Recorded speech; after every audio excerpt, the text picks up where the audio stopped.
Assalamualaikum warahmatullahi wabarakatuh. Perkenalkan, nama saya Piranda Rahmadani Dharma Putri, mahasiswa profesi angkatan 2017 dari Universitas Airlangga. Di sini saya akan memberikan sedikit pengetahuan saya mengenai kompres hangat dengan daun kelor. Sebelum saya memberikan penjelasan mengenai untuk tata cara pelaksanaannya, di sini saya akan memberikan pengetahuan mengenai pengertian terlebih dahulu.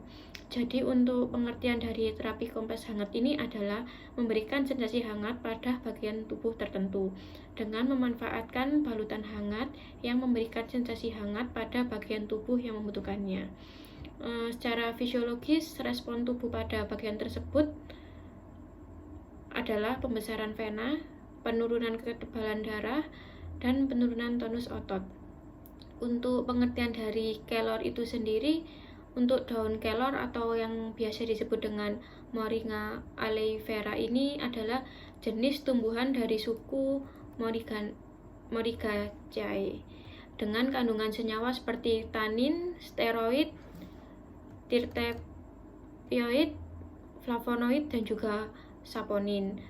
Dan juga ada lagi alkaloid yang mempunyai kemampuan sebagai obat antibiotik, inflamasi, dan juga detoksifikasi.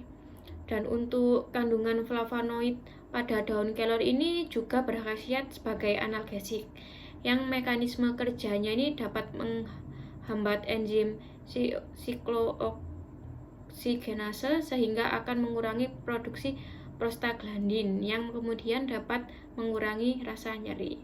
Untuk tujuan dan manfaatnya ini sendiri, ini pemberian terapi kompres hangat ini yaitu yang pertama untuk mengurangi rasa nyeri, sedangkan yang kedua untuk mengendurkan otot-otot tubuh, yang ketiga melancarkan aliran darah, dan yang keempat meningkatkan kenyamanan.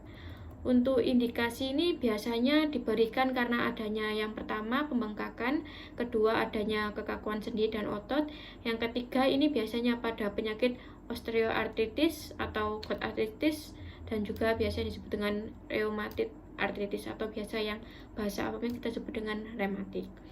Untuk pelaksanaannya ini, sebelumnya ini kita dapat menyiapkan alat dan bahan terlebih dahulu. Ini alatnya bisa ada berupa baskom, dan juga ada termos yang berisi air hangat rebusan daun kelor, ada handuk atau waslap, biasanya ini lebih gampangnya kita dapat menggunakan waslap. Kemudian kita juga dapat menyediakan handuk lagi sebagai pengering, dan juga termometer. Untuk daun kelornya itu sendiri ini kita dapat merebusnya sebelum dimasukkan ke termos, jadi kita dapat memasukkan daun kelor dan juga dicampur dengan air, kemudian kita dapat merebusnya di wadah. Setelah itu kita dapat memasukkannya ke termos sehingga air tersebut bisa tetap hangat ketika digunakan. Kemudian langkah selanjutnya, kita setelah menyiapkan alat dan bahan, kita langsung turun ke pasien dan kita dapat mengkaji keadaan umum klien ini, biasanya berupa tanda-tanda vital. Yang tanda-tanda vital ini biasanya terdiri dari tensi atau tekanan darah, terus frekuensi nafas, terus nadi, dan juga mungkin apabila mempunyai SPO juga SPO-nya. Kemudian kita juga dapat mengidentifikasi tingkat nyerinya juga ketika akan ke pasien, jadi seberapa nyeri yang dirasakan oleh pasien. Kemudian juga kita dapat mengkaji atau menanyakan kepada klien apakah bersedia untuk diberikan terapi tersebut, dan kita juga akan melakukan kontrak waktu. Biasanya ini kurang lebih selama 15-30 menit.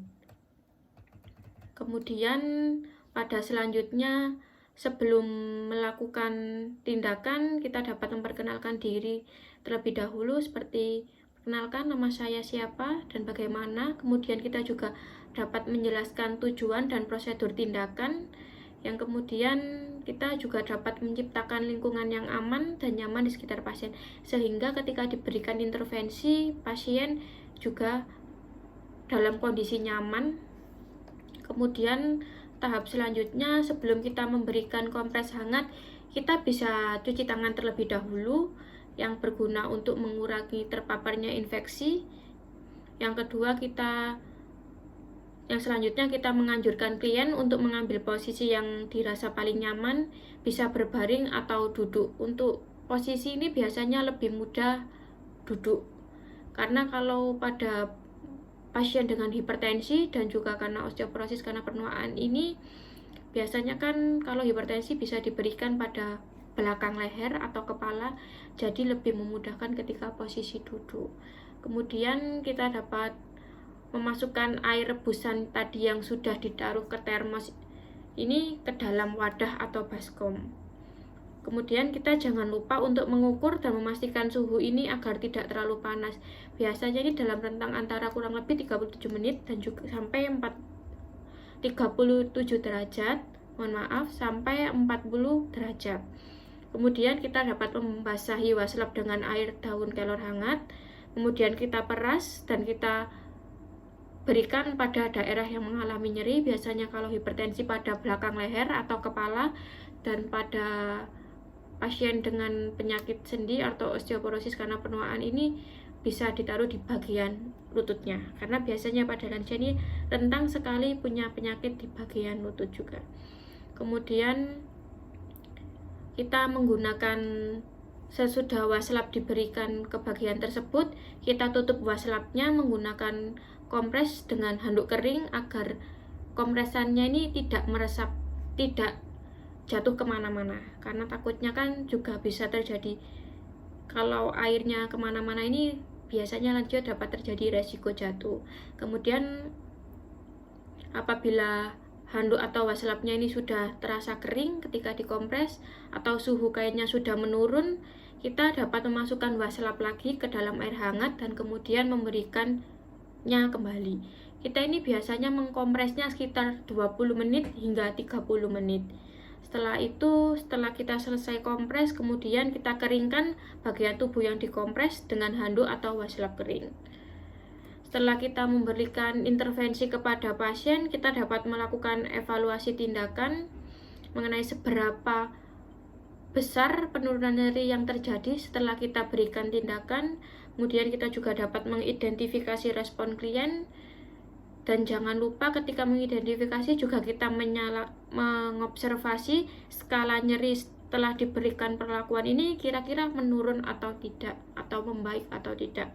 Kemudian kita dapat berpamitan atau mengucapkan salam kepada klien setelah melakukan tindakan ke pasien agar lebih sopan, dan jangan lupa untuk mencatat atau mendokumentasikan setiap dilakukan intervensi. Sekian edukasi yang dapat saya berikan mengenai kompres hangat daun kelor. Bila ada kurang atau lebihnya, saya pribadi mohon maaf. Terima kasih atas semua orang yang mungkin telah menonton video saya. Wassalamualaikum warahmatullahi wabarakatuh.